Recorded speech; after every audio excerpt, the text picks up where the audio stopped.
The subject I want to talk about today is about something that's been on my heart for a while, but it's about pride. And I believe that there's false pride, and then there's there's pride with there's humble pride, and there's pride that's unhumble.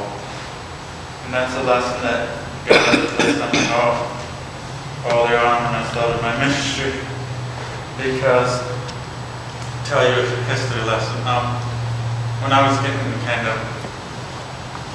of up there, coming up in the ministry, I was always like, well, people are starting to like what I had to say, and it's about me. I was making it about me, and that's kind of pride without humbleness.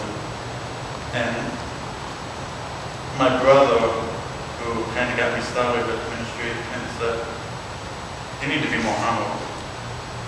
And in fact, the lesson that I learned was God wasn't really using me at the time, and I was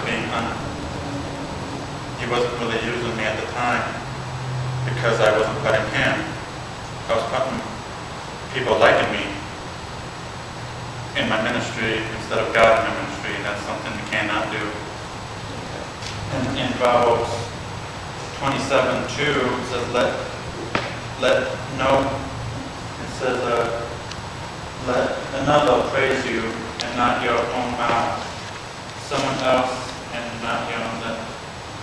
So I think if you're working and you do a good job, you can say, oh, I did a good job with this, and you can be humbly, you can humble yourself. Like if you get off of a walk day and you're doing something that you're very prideful, and take pride and be happy with what you do. But if you put yourself first and but make it all about you, nobody's going to really be around you. And I think that's false pride. And in Proverbs 29:23 says, a man's pride brings him low, but a man of lowly spirit gains honor. So if you put yourself up here on a pedestal, you kind of be overshadowed with God and potentially want to be doing with you, because you'll be putting Him back instead of in front.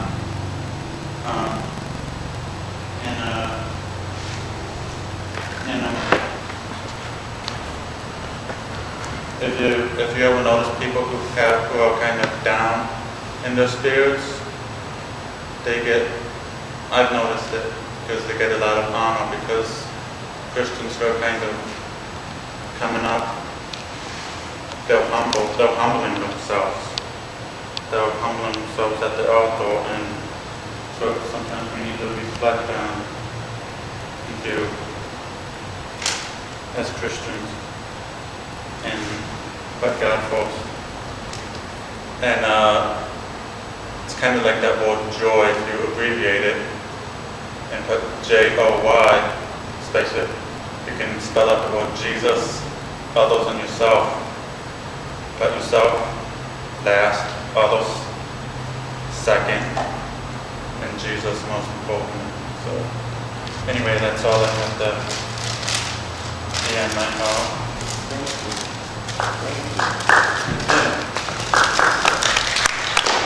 If it's wanting